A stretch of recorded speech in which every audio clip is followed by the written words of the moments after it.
کو آپ نے پڑھ لیا ہے. میں نے کہا تھا اس میں کچھ کردار قابل غور ہیں، اور سب سے پہلا کردار، پہلا لفظ خداوند کی طرف سے. کیا جی؟ خداوند کی. اس کا مطلب کیا ہے؟ اس کا مطلب یہ ہے کہ اس کتاب کے اندر جو پیغام یا جو باتیں موجود ہیں وہ مقدس ملاکی کی نہیں ہیں، بلکہ وہ خداوند قادر مطلق خدا کی،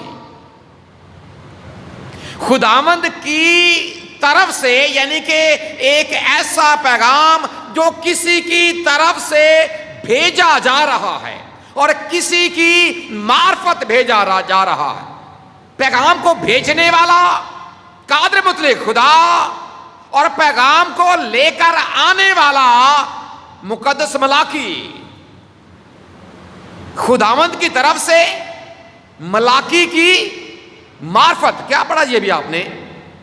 کس کی طرف سے؟ خداوند کی طرف سے، اور ملاکی کی معرفت. کس کے لیے؟ اسرائیل کے لیے. بار نبوت.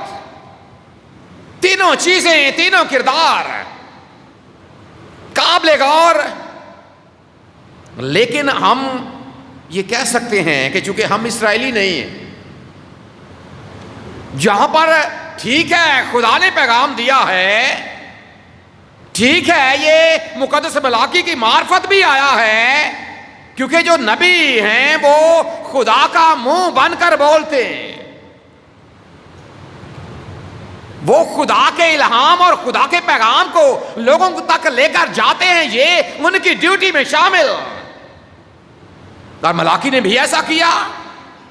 خداوند نے پیغام دیا، ملاکی نے لوگوں تک پہنچا دیا. لیکن چونکہ یہ اسرائیل کے لیے ہے، جب یہاں پر لکھ دیا گیا کہ خداوند کی طرف سے ملاکی کی معرفت اسرائیل کے لیے بار نبوت، سو اس کا مطلب یہ ہے کہ ہمارے لیے اس میں کوئی پیغام موجود نہیں.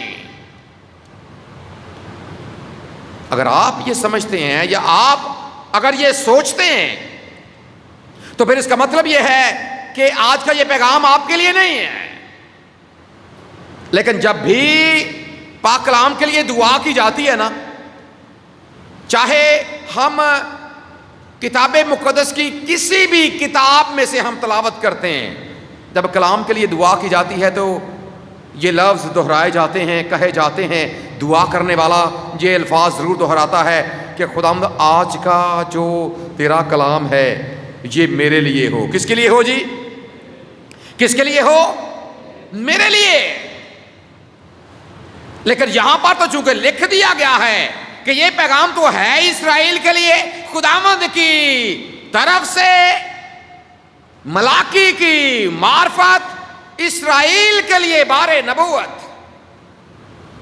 دیکھیں یہ بات یاد رکھیں، ممکن ہے اس وقت اسرائیلی جو لوگ ہیں وہ بھی اس وقت یا کہیں پر اگر بیٹھے ہوں گے یا جو کوئی خدا کے پاک کلام کی تلاوت کر رہا ہے، یہ پیغام اس کے لیے بھی ہے.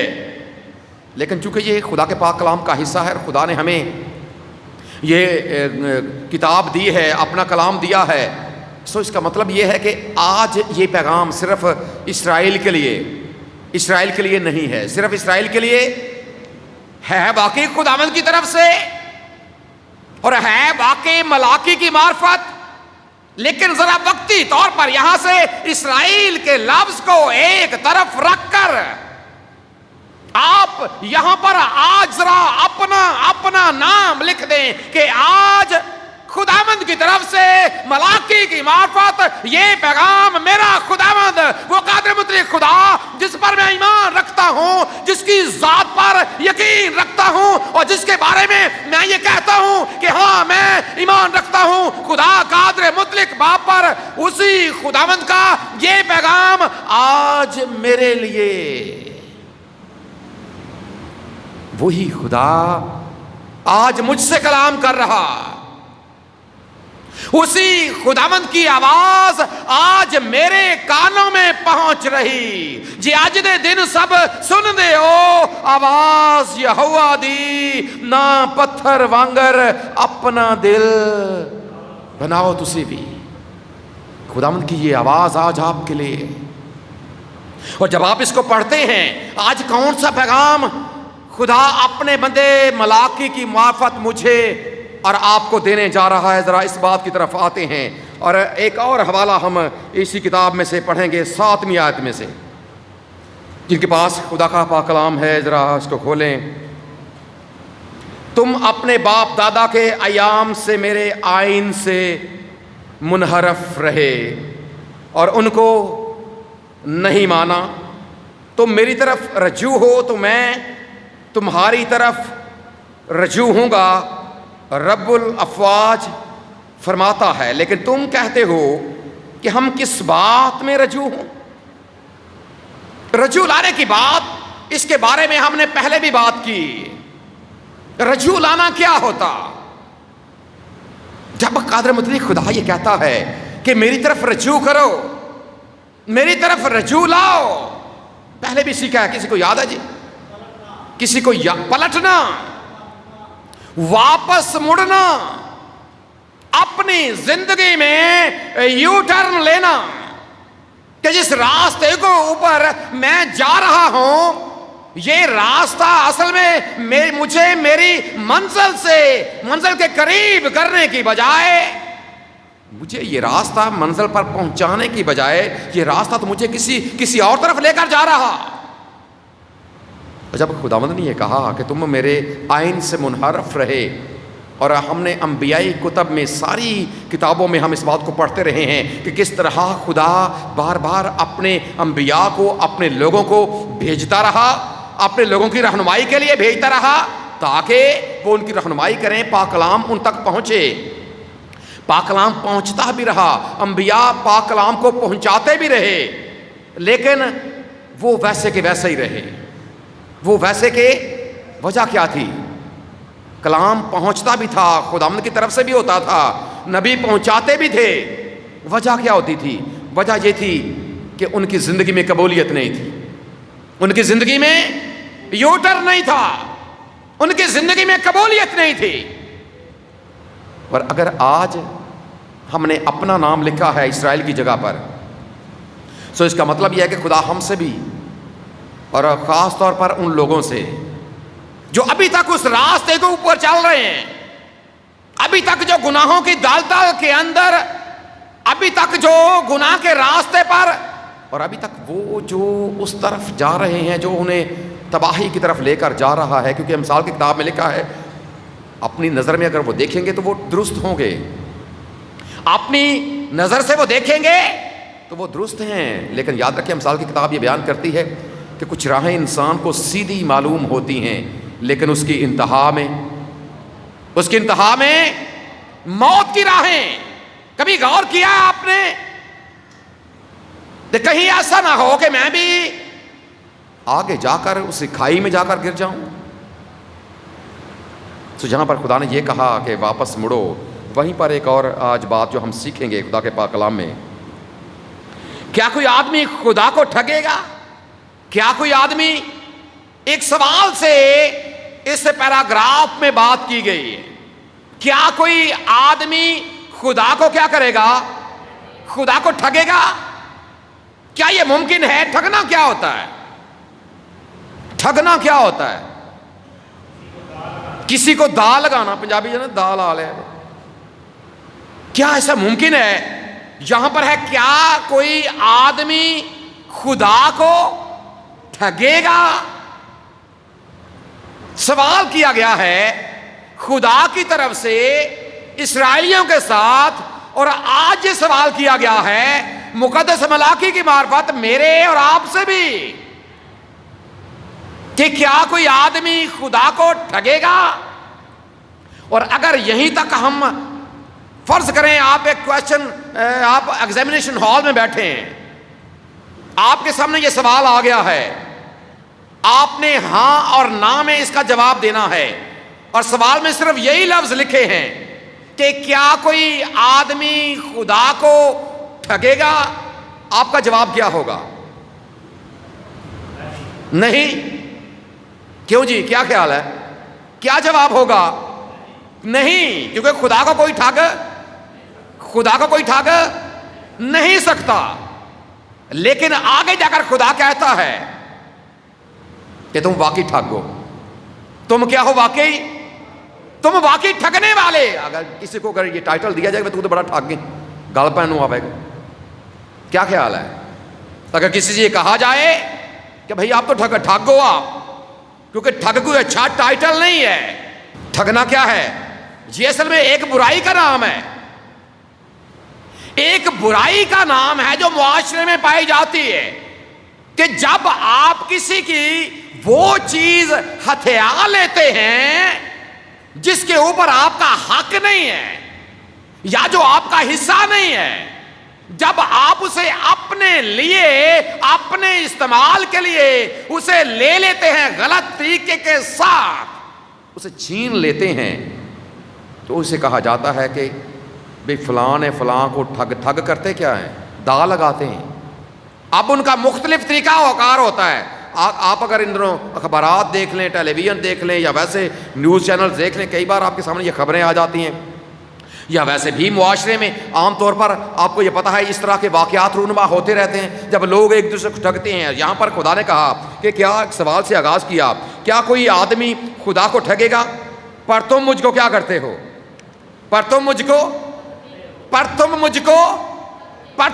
کو ٹھگتے. اس کا مطلب اگر خدا نے یہ بات کی ہے تو پھر بات میں کوئی بات تو ہے نا قابل غور ہے. اگر خدا نے کہا کہ تم مجھے، کیا کوئی آدمی ٹھگتا ہے؟ لوگوں نے کہا ہوگا جس طرح ہم نے بھی کہہ دیا کہ نہیں جی، آدمی تو خدا کو ٹھگ ہی نہیں سکتا. لیکن خدا نے کہا کہ تم مجھے ٹھگتے. جب اشارہ ہماری طرف ہوتا ہے تو بات بری ضرور لگتی. مقدس داؤد کے پاس جب ناتن گیا نا خدا کا پیغام لے کر، تو بھئی تیری بادشاہی میں جناب یہ ناانصافی ہو رہی ہے. ایک شخص کے پاس 99 ہیں بھیڑیں، ایک کے پاس ایک ہے، جس کے پاس ایک ہے اس نے اس کو وہ لے کر اپنے مہمانوں کو کھلا دی. غضبناک ہو گیا داؤد کہ یہ کیسے ہو سکتا ہے میری بادشاہی میں. اور آپ کو پتا اس نے فتویٰ کیا جاری کیا تھا؟ وہ شخص کیا ہے؟ واجب. لیکن جب مقدس ناتن نے کہا کہ وہ شخص، کیا حال ہو گیا تھا اس کا؟ ہم نے اپنے پیپر میں تو لکھ دیا کہ کوئی شخص خدا کو ٹھگ نہیں سکتا، لیکن جب انسان کہے گا تو ہم تو اس کو مارنے کے لیے آئیں گے. بھائی تو یہ کیسے کہہ سکتا؟ لیکن جب خدا نے کہہ دیا کہ تم مجھے ٹھگتے ہو، جواب تو دیا گیا کہ نہیں ٹھگ سکتے. خدا نے کہا ٹھگتے ہو. آگے خدا نے کہا کہ کہاں پر تم مجھے ٹھگتے ہو؟ آگے کیا بات لکھی ہے جی؟ اور تم کہتے ہو کہ ہم نے کس بات میں تجھے. اب آدمیوں کا آگے سے سوال ہے، مکالمہ ہو گیا نا، مکالمہ ہو گیا. خدا نے کہا کیا کوئی ٹھگ سکتا ہے؟ آدمی کہا جی نہیں ٹھگ سکتا. خدا نے کہا کہ تم ٹھگتے ہو. آگے سے جواب ملا کہ ہم نے کس بات میں تجھے ٹھگا؟ ہم نے کس بات میں تجھے ٹھگا؟ اور اگر آپ یاد رکھیں تھوڑا سا پہلے بھی پڑھیں گے نا تو پہلے باب میں بھی آپ کے سامنے یہ بات آئے گی. جب کاہنوں کی بات خدا نے کی تو کاہنوں سے کہا گیا کہ تم جو ہدیے نذرانے، جو قربانیاں میری حضوری میں گزرانتے ہو، کیا تم نے کبھی غور کیا ہے کہ وہ قربانیاں کس طور سے گزرانتے؟ ایسے جانور جو داغدار ہیں. اور وہاں پر تو یہ بھی لکھا ہے کہ ملعون ہے وہ شخص جس کے گلہ میں نر موجود ہے اور وہ خداوند کے لیے داغدار جانور قربانی کے لیے پیش کرتا. تم مجھے کس بات میں ٹھگتے ہو؟ خداوند نے یہاں پر ایک جواب دیا، دا یکی میں اور ہدیے میں، کہ جو میرا حصہ، آپ کو یہ پتا ہے کہ یہ وہ حصہ ہے جو خدا نے اپنے لیے مقرر کر دیا. جب آپ شریعت کی کتابوں کا بغور مطالعہ کریں گے، خدا نے کہا کہ جب تم جانور اتنے ہوں گے، جب تمہارے پاس اتنی فصلیں ہوں گی، اتنا روپیہ پیسہ ہوگا، تو تو یہ آپ نے یہ حصہ میرا، یہ تمہارا نہیں ہے، یہ حصہ میرا ہے۔ لیکن انسان جب اس کے اندر ہو یہ اتنا چلا جائے گا، انسان پریشان ہو جاتا ہے۔ جہاں پر خدا نے کہا کہ جب تم یہ سوچتے ہو، حالانکہ خدا کو کسی بھی چیز کی ضرورت، اگر آپ 50واں زبور پڑھیں گے نا، خدا کہتا ہے تمجھے کسی چیز کی ضرورت نہیں، یہ سب کچھ تو میرا ہے، ساری زمین بھی میری ہے، سارے جانور بھی میرے ہیں، ہر ایک چیز۔ اور جب خدا دیتا ہے تو پھر جب خدا نے ایک قانون اور ایک قاعدہ ٹھہرا دیا، دیکھیں پہلی آیت میں ہم نے پڑھا کہ خداوند کی طرف سے ملاکی کی معرفت اسرائیل کے لیے بار نبوت، اور پھر اس بات کی جب آپ آخر میں جائیں گے نا، درمیان میں تو سارے احکامات موجود ہیں یا کیا کچھ حالات معاملات ہیں وہ موجود ہیں، اور آخر میں خدا نے جب آپ اس کے چوتھے باب کی آپ پڑھیں گے آخری آیات کو، تو وہاں پر لکھا ہے کہ تم میرے بندہ موسیٰ کی شریعت یعنی ان فرائض اور احکامات کو جو میں نے حورب پر تمام بنی اسرائیل کو کے لیے فرمائے یاد رکھو۔ کیا کرو جی؟ اور یہ آخری حکم ہے عہد عتیق کا۔ آگے خدا کا ایک وعدہ ہے کہ میں پھر دوبارہ ایلیہ کو بھیجوں گا اور یہ کروں گا۔ آخری بات جو خدا نے عہد عتیق میں اپنے لوگوں کے ساتھ کی وہ یہ تھی کہ جو احکامات میں نے تمہیں دیے ایک کام تم نے کرنا ہے، اور کام یہ ہے کہ تم نے ان کو یاد رکھنا ہے۔ اور آپ کو پتا ہے کہ چوتھے حکم میں بھی خدا نے ایک بات کہی تھی کہ یاد کر کے تو سبت کا دن کیا کرنا۔ یہ بھی ایک حکم ہے، لیکن کتنا یاد رکھتے ہیں یہ ایک الگ میٹر ہے۔ اور یہ بھی ٹھگنا ہے، یہ بات یاد رکھیں۔ خدا نے یہاں پر کہا کہ دائیکی اور ہدیے میں، لیکن ہم تو ٹائم کے معاملے میں بھی ٹھگ گئے۔ اگر ٹائم کی بات کی جائے، سب سے بنیادی بات ہے اپنے خدا کو وقت دینا، اپنے خدا کے ساتھ وقت گزارنا، اس کی حضوری میں وقت گزارنا۔ اگر آج میں اپنے گریبان میں جھانکوں، آپ میں سے ہر کوئی اپنے گریبان چلے، روپے پیسے کو ایک طرف رکھیں، اگر وقت کی بات کریں تو کیا ہم ٹھگ ہیں کہ نہیں ہیں؟ دیانتداری کی بات کرنی ہے، خدا ہم کے حضور میں بیٹھے ہیں، ٹھگ ہیں کہ نہیں ہیں جی؟ اور وڈے ٹھگ بھی کیا جا سکے تھے، وڈے ٹھگ ٹائم کے معاملے میں دیکھ لیں، باہر روڈ پر تو بیٹھے رہتے ہیں، گلیوں میں تو چکر لگاتے رہتے ہیں باقی سارے کاموں کے لیے، لیکن اگر وقت نہیں ہے تو خدا کی عبادت کے لیے نہیں ہے، تو اس کا مطلب کیا ہے؟ ہم خدا کو کیا کر رہے ہیں؟ حالانکہ ٹھگ تو نہیں سکتے لیکن ٹھگتے ہیں۔ خدا نے یہاں پر دو باتیں کی، ایک دائیکی کی بات کی ہے اور ایک ہدیے کی بات کی ہے۔ دائیکی کا مطلب کیا ہوتا ہے؟ کیا مطلب ہے دائیکی کا؟ جو آپ کماتے ہیں اس میں سے کیا ہے؟ اور 10ویں حصے کی بات کریں، مقدس ابراہیم نے کیا کیا تھا، مقدس یعقوب نے کیا کیا، وعدہ کیا خدا کے ساتھ۔ ایمانداروں کو لوگوں کی زندگی پر ذرا غور کریں، کیسے خدا نے پھر اس کے بدلے میں برکت دینے کا وعدہ کیا۔ لیکن اگر ٹھگ بنے رہیں گے، چراتے رہیں گے، حالانکہ دا لگا نہیں سکتے خدا کو۔ وہ کوئی چور سمجھنا تو پیو پتر چور چوری کرن کے پھر گئے ایک باری تے پیو آندا پیا اپنے بچے نو، نامی 10ویں بار لٹن لگے ہیں تے کوئی بچہ بولیا، انہیں کہ ابا انہاں دا دیوا حالے بھی بلدا پیا تے ساڈا کیسے دیا جلے گا؟ جب تک ٹھگ بنے رہیں گے،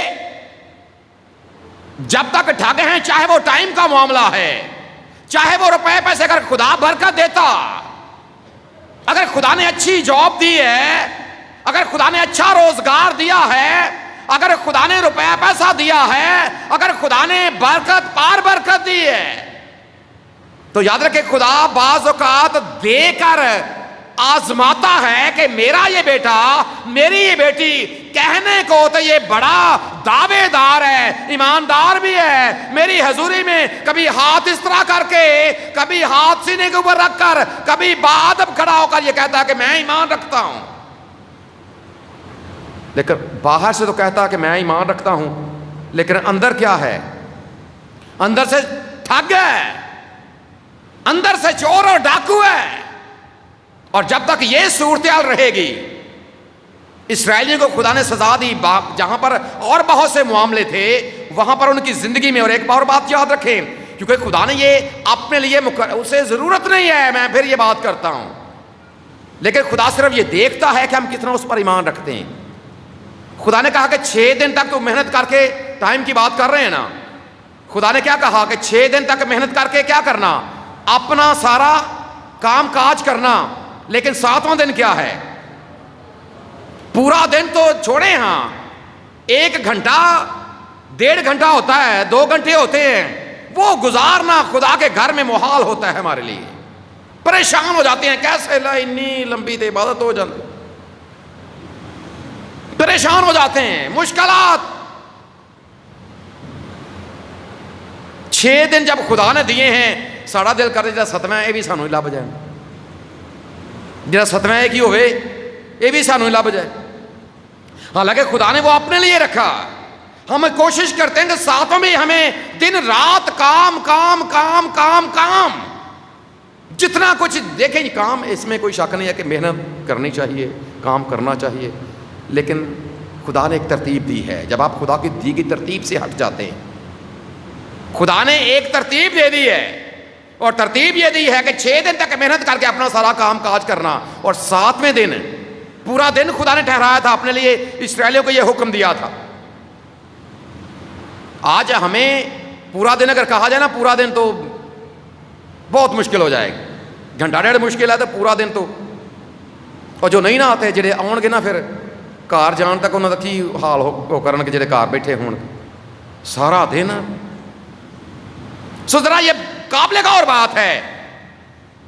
خدا نے کہا کہ تم ٹھگتے ہو، تم ٹھگو، اور جو میرا حصہ ہے، کیا تم نے کبھی غور کیا ہے کہ جتنا تم نے کمایا، اگر سال بعد جڑی انکریمنٹ لگتی ہے نا تنخواہ تے، مینوں پتا میں 7-8 سال میں واپڈا سے پہلا حساب کرتے ہوں، اچھا اینی % ودنی ہے نا تو اینی جناب اس بار اینی ہو جائے گا. کیلکولیشن کرتے ہیں کہ نہیں کرتے جی؟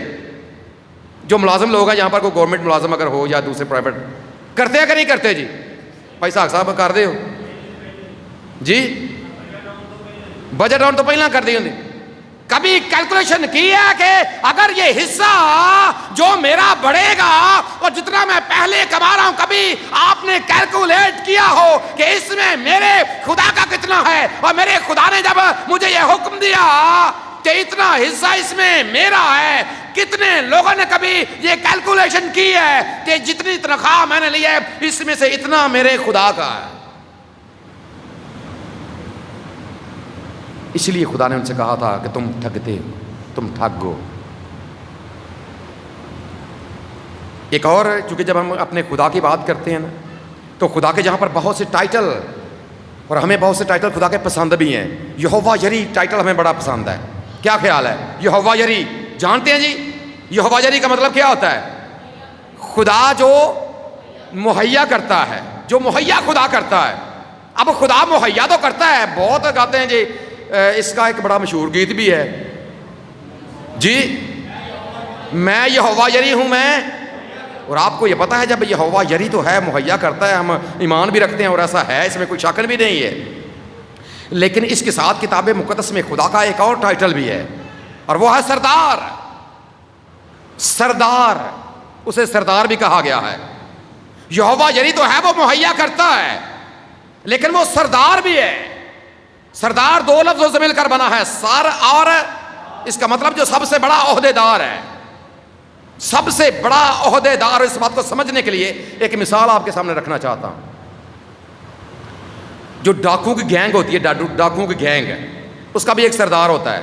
اور جب ڈاکو ڈاکہ مارتے ہیں، جب ڈاکو کیا کرتے ہیں جی، ڈاکہ، تو سب سے زیادہ حصہ کس کا ہوتا ہے؟ سب سے زیادہ حصہ کس کا ہوتا ہے؟ اور اگر ہمیں یہ تو پسند ہے کہ میرا خدا میرا یہوہ یری بنا رہے، لیکن جب ہم اسے اپنی زندگی میں اپنا سردار نہیں مانیں گے، اس نے زیادہ تو نہیں مانگا، ایک حد اس نے مقرر کر دی ہے. لیکن جب ہم نئے عہد نامے کی طرف جائیں گے نا تو وہاں پر تو خوشی سے دینے کی بات کی گئی. جو آپ کے اندر آپ جو خوشی کے ساتھ کرتے ہیں، کیونکہ خداوند خوشی سے دینے والے کو، یہ بات تو اکثر یہاں سے بات کی جاتی ہے، خداوند خوشی سے دینے والے کو کیا رکھتا ہے؟ عزیز رکھتا ہے۔ اور ایک اور خدا یسوع مسیح کی زبان مبارک الفاظ ہیں کہ جس پیمانے سے تم ناپتے ہو اسی سے تمہارے واسطے بات قابل کرو۔ آج خدا اپنے بندے ملاقے کی معرفت آج ہم سے کلام کر رہا ہے۔ آج یہ پیغام میرے اور آپ کے لیے ہے، کہیں میں اور آپ ٹھگ تو نہیں ہے، وقت کے معاملے میں ٹھگ تو نہیں ہے، باقی جو خدا کے معاملات اور اس کے واجبات ہیں، دیکھیں خدا یہوہ یری بن کر اپنا کام کر رہا۔ حقوق اور فرائض کی اگر بات کریں، والدین اور بچوں کی بات کریں نا، والدین کا کام کیا ہوتا ہے کہ جو وہ بچوں کی ساری ضروریات کا خیال رکھیں، اور بچوں پر کیا ذمہ داری عائد ہے کہ وہ اپنے ماں باپ کی کیا کریں؟ عزت کریں۔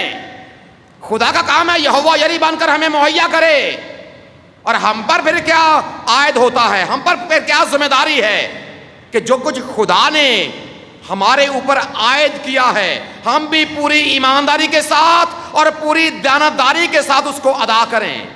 لیکن ہم بجائے اس کے کہ ہم وہ کرنے کی بجائے ہم ٹھگ بنتے ہیں۔ کیسے؟ کوشش یہ ہوتی ہے کہ جو کچھ جمع ہوتا ہے اس میں سے بھی کچھ اپنی جیب ساڑھے ادھر ایک دیا آ جائے۔ تو دایکی اور ہدیہ یہ الگ چیزیں ہیں، یہ بالکل الگ ہیں۔ اور جب اسرائیلی کو خدا نے کہا تھا نا، ہدیے الگ تھے، دایکی الگ تھی، 10واں حصہ الگ ہے، شکر گزاری اور جو ہدیہ یہ بالکل الگ ہے، اور یہ تقریباً 20 سے زیادہ % بن جاتا تھا۔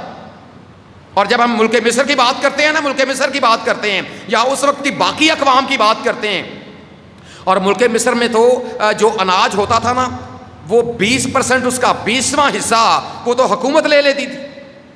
اب جو حکومت لیتی ہے وہ تو ہم اس کو دے دیتے ہیں۔ دیکھیں اگر آج ہی پچھلے دنوں چینی شارٹ ہو گئی تھی، مہنگی ہے، سارے لوگ چینی چائے پی رہے ہیں، سارے ابھی مہنگی چینی خرید رہے ہیں، لیکن خدا اس طرح زبردست تو نہیں کرتا نا۔ خدا آپ کی خوشی چاہتا ہے کہ آپ کا ہدیہ ہے، آپ کی دعائیں کچھ بھی ہے، لیکن اس میں آپ کی خوشی شامل ہونی چاہیے، خوشی کے ساتھ، کیونکہ شکر گزاری کے ساتھ کہ خدا تو نے مجھے زندگی دی، تو نے مجھے صحت دی، تو نے مجھے سلامتی دی، اور میں نے کمایا، اور اپنی اس کمائی میں سے میں تیری حضوری میں شکر گزاری کے ساتھ لے کر آ رہا ہوں۔ جس طرح ایک گیت بھی اکثر اوقات ہم ہدیے کے موقع پر ایک گیت بھی گاتے ہیں، اونا وچوں کیا ہوتا ہے، مینوں بخشیا جو کچھ تو او دے وچوں جو کچھ تو نے، اس کے یاد رکھے اس کے دیے میں سے ہم دیتے ہیں، ہمارا کچھ نہیں ہے، ہمارا کیا ہے، اس کے دیے میں سے خدا نے مقرر کیا ہے۔ اور آگے جب آپ اسی حوالے کو پڑھیں گے، ایک اور بڑی پیاری بات قابل غور بھی ہے، اور وہ یہ کہ پس تم سخت کیا ہوئے، صرف ملاؤن نہیں، جو ٹھگ ہیں وہ کیا ہیں، یہ میری بات ہے، یہ خدا کا پاک کلام کہہ رہا ہے۔ پھر کہتے ہیں جی یہ چیزیں ہماری زندگی سے، ہمارا تو یہ جناب پیچھے نہیں چھوٹ رہا ہے ان چیزوں سے۔ خدا کہہ رہا ہے کہ تم سخت ملاؤن ہوئے۔ غور کریں ذرا اس بات پر، اور آگے، کیونکہ تم نے بلکہ تمام قوم نے مجھے ٹھگا، پوری دایکی ذخیرے خانے میں لاؤ تاکہ میرے گھر میں خوراک ہو، اور اسی سے میرا امتحان کرو۔ اسی سے کیا کرو جی؟ حالانکہ خدا کہتا ہے کہ خدا کو آزمانا، تو خدا اپنے خدا کی آزمائش نہ کر، لیکن اس معاملے میں خدا کہہ رہا ہے کہ تم کیا کرو، میرا امتحان کرو۔ میرا کیا کرو جی؟ میرا امتحان لو کہ میں کیا کرتا ہوں۔ آگے کیا لکھا ہے؟ رب الفاظ فرماتا ہے کہ میں تم پر آسمان کے دریچوں کو کھول کر برکت برساتا ہوں کہ نہیں، یہاں تک کہ تمہارے پاس اس کے لیے جگہ نہ رہے۔ میں تمہاری خاطر ٹڈی کو ڈانٹوں گا، تمہاری زمین کے حاصل کو برباد نہ کرے گی، اور تمہارے پاکستانوں کا پھل کچا نہ جھڑے گا، رب الافواج فرماتا ہے۔ میں تمہیں برکت پر برکت دوں گا، لیکن اس کے لیے ضروری کیا ہے؟ دیکھیں جب آپ خدا کے لیے کچھ پیش کرتے ہیں نا، تو اصل میں آپ اپنے ایمان کا اظہار کرتے ہیں، آپ ثبوت دیتے ہیں کہ آپ واقعی ایماندار لوگ ہیں۔ سو آج اپنی زندگی پر ضرور کریں، ضرور غور کریں، اپنے بارے میں سوچیں۔ اگر پہلے سے آپ ایمانداری کے ساتھ اور دیانتداری کے ساتھ اپنے اس فریضے کو سر انجام دے رہے ہیں تو بڑی خوبصورت بات ہے، لیکن اگر ایسا نہیں ہے تو سب سے پہلی بات کہ خداوند کی طرف سے ملاکی کی معرفت، چونکہ پیغام یہ ہمارے لیے آیا ہے، سو محسوس کریں کہ یہ پیغام آج میرے لیے ہے، اور میں نے خدا کے پاک کلام کی اس بات کو، کیونکہ جو آخری بات یہاں پر حکم لکھا گیا کہ تم میرے بندے موسیٰ کی شریعت یعنی ان فرائض و احکام کو جو میں نے حورب پر تمام بنی اسرائیل کے لیے فرمائے یاد، اور یہاں پر بھی چونکہ بنی اسرائیل لکھا ہے، یہاں سب سے بھی وقتی طور پر اسرائیل کا نام ہٹا کر ذرا اپنا نام رکھیں کہ وہ احکامات میرے خدا نے میرے لیے دیے، اور انہی احکامات میں سے ایک یہ بھی ہے کہ میں نے ٹھگ بن کر ملاؤن نہیں بننا، بلکہ میں نے اپنے خدا کے احکامات پر عمل کر کے اس کا بیٹا اور اس کی بیٹی بننا ہے، تاکہ میری زندگی کے وسیلے سے خدا کے نام کو عزت اور جلال ملے۔ اور ہمارے خداوند یسوع مسیح نے اپنی زندگی سے بھی اپنے آسمانی باپ کے تابع رہنے کا ہمیں نمونہ بھی دیا ہے، کیونکہ گethسمنی باغ میں اس نے یہ کہا کہ اے باپ میری مرضی نہیں بلکہ ہماری مرضی یہ ہوتی ہے کہ سب کچھ میرا ہے، لیکن قادر مطلق خدا کی مرضی یہ ہے کہ اس میں سے میرا حصہ بھی ہے۔ ذرا حنانیہ سفیرہ کی زندگی پر بھی کبھی غور کریں نا، انہوں نے کیا کیا تھا؟ جائیداد بیچی اور اس میں سے کچھ کیا کر لیا؟ اعمال کی کتاب کا 5واں باب، اس میں سے کچھ رکھ لیا۔ خیر انہیں نال کی فرق پایا جانا انہیں نال، اور وہاں پر لکھا ہے مقدس پطرس نے ان سے کہا کہ تم دونوں نے خداوند کے روح کو آزمانے کے لیے ایک کر لیا۔ شوہر کو بھی پتا ہوتا ہے، بیوی کو بھی پتا ہوتا ہے، چل خیر یہ پھر کی کریے۔ ان باتوں کو آپ نے اپنے سامنے رکھنا ہے، اور اپنے خدا کے ٹھگ بننے کی بجائے آپ حقیقی جب دیانتدار بنیں گے، ایماندار بنیں گے، تو خدا کا پھر یہ وعدہ ہے کہ میں اپنے آسمان کے دریچوں کو کھولوں گا۔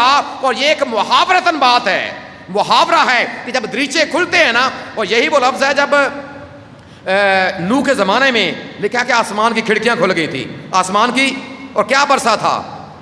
اب بالکل یہی بات ہے، خدا کہتا ہے کہ میں اتنی برکتیں دوں گا کہ تمہارے پاس رکھنے کے لیے جگہ نہ رہے گی۔ ہمارا خدا اس پیغام کے وسیلے سے ہم سب کو برکت بخشے، آمین۔